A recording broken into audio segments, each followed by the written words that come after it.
નમસ્કાર, TV live ન્યૂઝમાં આપનું સ્વાગત છે। આજે આપણી સાથે છે પંચમહાલ જિલ્લાના એક ઈમાનદાર, પ્રામાણિક અને ફરજનિષ્ઠ ઓફિસર એસટી મકવાણા સાહેબ। સાહેબ, ટીવી લાઈવ ગોગોબાઈ ન્યૂઝમાં હું દિનેશ માટે આપનું હાર્દિક સ્વાગત કરું છું અને સમગ્ર પંચમહાલ જિલ્લામાં અને ગુજરાતના વહીવટી તંત્રમાં આપે જે કામગીરી કરી છે એની નોંધ લેવાઈ રહી છે। એક તરફ ભ્રષ્ટાચારથી સમગ્ર સિસ્ટમ ખદબદેલી જોવા મળે છે, ત્યારે આપના જેવા પ્રામાણિક ઓફિસરો ખૂબ ઓછા મળતા હોય છે। આપને સૌપ્રથમ તો એટલી વિનંતી કરીશ કે આપનો ટૂંકમાં પરિચય આપશો અને ત્યારબાદ આપને આ કામ કરવાની શક્તિ કેવી રીતે મળે છે?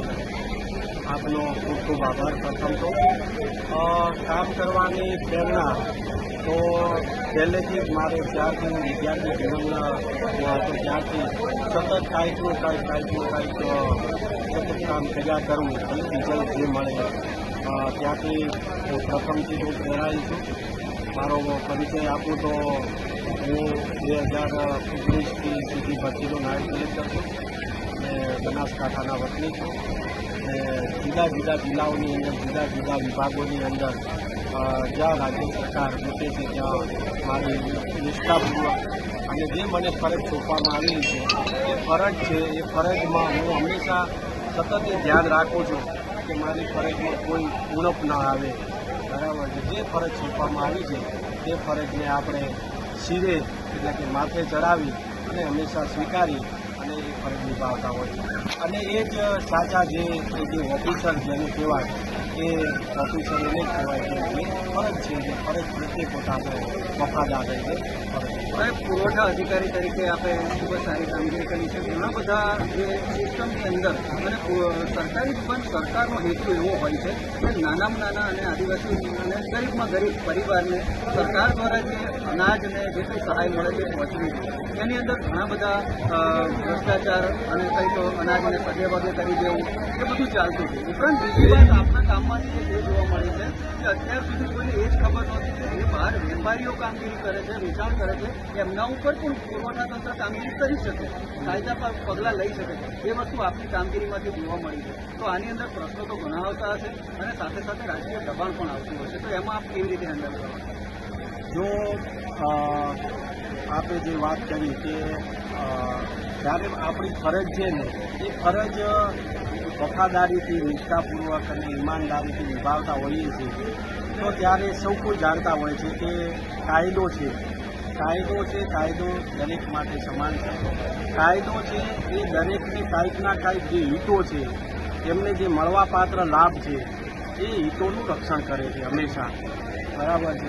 એટલે કહેવત પણ છે કે આપણે કે કાયદો છે સૌના ફાયદા માટે છે અને જ્યારે પાર્લામેન્ટ હોય કે વિધાનસભામાં જ્યારે કાયદો બનાવતા હોય છે ત્યારે દરેક પાસા આવરી લઈ અને લોકોને વધુમાં વધુ કેવી રીતે ફાયદો થાય।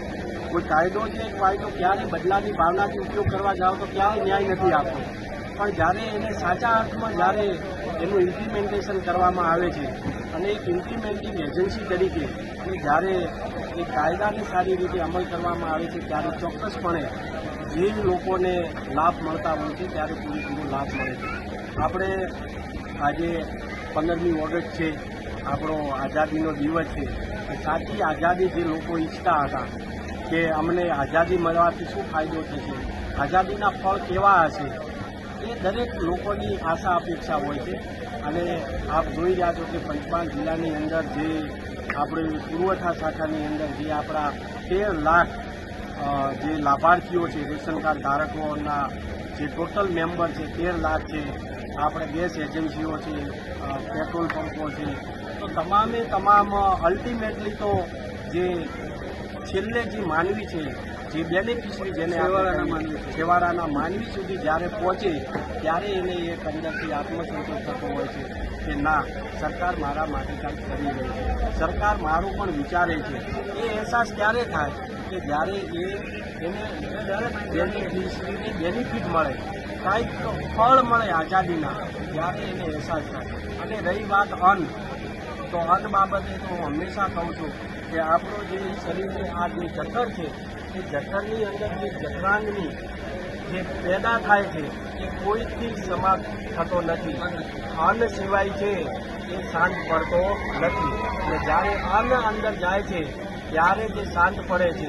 એટલે આપણો જે હેતુ છે અને આપણે જે એક માનવ જીવનની અંદર જે આટલું વિશાળ પ્રમાણની અંદર જ્યારે આટલા બેનિફિશરી સંકળાયેલા હોય છે ત્યારે જો કોઈ એક જ પેટનું વિચારે તો મને લાગે છે કે લાખો લોકોના પેટો ઉપર અસર પડતી હોય છે અને એ ન પડે એની કાળજી લેવી મારી તમારી આપ સૌની ફરજ છે. સાહેબ, ખૂબ જ સારા પગલાં તમે લીધા છે. ઘણા બધા જે જવાબદાર લોકો છે એમની સામે કાયદાકીય પગલાં પણ લીધા છે અને હાલોલ પ્રાંતમાં પ્રાંત અધિકારી મનોજ પરમાર સાહેબના ટ્રાન્સફર પછી એક દિવસ માટે લગભગ આપ સુધીને ચાર્જ આપવામાં આવ્યો અને એ જ રાત્રે આમ તો અધિકારીનો ફરજ તો દિવસ દરમિયાન બજાવવામાં પણ ઘણા અધિકારીઓ ના ઉતરતા હોય છે ત્યારે આપણે રાત્રિ દરમિયાન જેમ આપણે એક નાયક ફિલ્મો આવે છે એ ફિલ્મોમાં અનિલ કપૂર એક દિવસનો મુખ્યમંત્રી બને છે. આપ સાહેબ હાલોલના એક દિવસના નાયક પ્રાંત અધિકારી બન્યા હતા અને ત્યારે પણ રેતી એટલે કે ખનન માફિયાઓ ઉપર આપણે ગાજ્યા હતા અને એ વખતે આપણા ઉપર કોઈ પ્રેશર હતું કે નહોતું. આવું કર્યા પછી જ્યારે આ કામગીરી કરીએ છીએ તો રાજકારણ તરફથી આમાં શું પ્રતિભાવ છે? રાજકારણ એટલે મારી હું સરકારની અંદર છેલ્લા 10 વર્ષથી છું અને નાયબ કલેક્ટર તરીકે પણ મને આ 6મી વર્ષ છે. એટલે જે ઇમેજ છે એ ઇમેજને સતત મેં મેન્ટેન કરેલી છે અને સૌ કોઈ જાણે છે કે અહીંયા હવે કશું નહીં ચાલે. બરાબર છે. એ એટલા માટે કારણ કે એ જે કામ કરી રહ્યા છે એ હંમેશા કાયદાની મર્યાદામાં રહીને કરે છે. બરાબર છે. કાયદો છે એ કાયદો મેં કીધું અગાઉ પણ સમાન માટે છે. એટલા માટે જે હશે કાયદાકીય જ થશે. બરાબર છે. એટલા માટે કોઈ ભલામણ કરવાની કે એની અંદર કોઈ અવકાશ રહેતો નથી. સાહેબ, દેશના યુવાનો અને ખાસ કરીને આપણા પંચમહાલ જિલ્લાના જે યુવાનો છે કે જે મુલકી અધિકારી કે સનદી અધિકારી તરીકેની પોતાની કારકિર્દી કરવા માંગે છે એમના માટે આપનો શું સંદેશ? અત્યારે હાલ જે મુલકી અધિકારી કે સનદી અધિકારીઓ છે જે ફરજ બજાવે છે અને આવનારા ભવિષ્યની અંદર પણ જે પણ કોઈ મહેનત કરી અને આવવા માટે જે સરકારની અંદર જે તત્પર છે તેમના માટે મારો એક જ સંદેશ છે કે આપ જ્યારે તૈયારી કરો છો પરીક્ષા માટેની ત્યારે આપ કહો છો કે એ જે પબ્લિક માટે જાહેર હિત માટે અમે આવવા માગીએ છીએ તો ત્યારે હું એ યુવાનોને કહેવા માગું છું કે આ જે જાહેર હિત છે એ જાહેર હિતને તમે વળગી લેજો અને લોકો આપણા નાગરિકો છે એ નાગરિકોને ધ્યાનમાં રાખી અને કામગીરી કરશો તો ખૂબ સારી બાબત છે અને એને તમે વળગી લેશો ભલે થોડા ઘણી કાંઈ અડચણ પ્રથમ આવતી છે પરંતુ આ જે રસ્તો છે એ રસ્તો સર્વશ્રેષ્ઠ છે અને ફરજ છે તમારી ફરજને વળગી લેવા માટે તમને.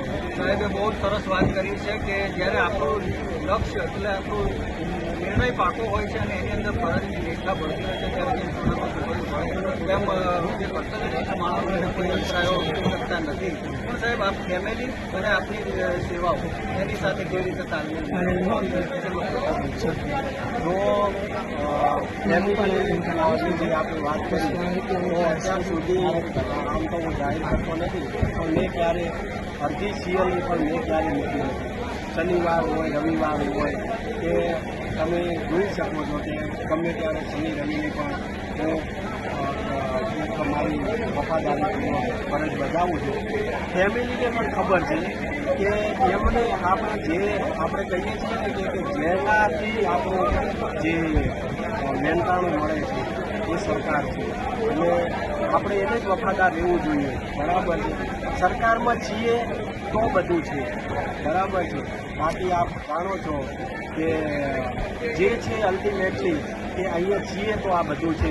એટલે ફેમિલી પણ સપોર્ટ કરે છે કે ના તમે જે કામગીરી કરી રહ્યા છો એ લોકો માટે કરો છો, નાગરિકો માટે કરો છો તો ઘરે થોડા ઘણું ધ્યાન ન અપાય કે એમનો કોઈ અફસોસ નથી. સાહેબે ખૂબ જ સરસ વાત કરી છે. કાયદામાં રહેવામાં ફાયદો છે. સિસ્ટમની વિરુદ્ધ જઈ અને બંડખોરી કરતા જે કેટલાક માર્ગ ભટકેલા યુવાનો છે એમણે પણ આમાંથી ખાસ શીખ લેવા જેવી છે અને સરકારની સાથે, સિસ્ટમની સાથે અને ન્યાયિક પ્રક્રિયાઓની સાથે ચાલી અને પણ લોકોમાં લોકપ્રિયતા મેળવી શકાય છે, ટોપ નંબરના અધિકારી પણ બની શકાય છે અને સમગ્ર પોતાની સેવાઓની સાથે સાથે પોતાનું જે કાર્યક્ષેત્ર છે એને વિસ્તારી શકાય છે અને ક્ષેત્રની અંદર આગળ પણ વધી શકાય છે અને એવા માણસ બની શકાય છે, એવા અધિકારી બની શકાય છે કે જેના ઉપર દરેક સામાન્ય નાગરિક જે પણ ભરવો હોય છે. આપ સાહેબની સાથે વાત કરી અને મને ખૂબ જ આનંદ થયો છે. હું મારા દર્શકોને પણ આપના વતીથી ખૂબ આભાર વ્યક્ત કરું છું અને આપણો ફરીથી આભાર સાથે આપને ખૂબ ખૂબ શુભેચ્છાઓ પાઠવું છું.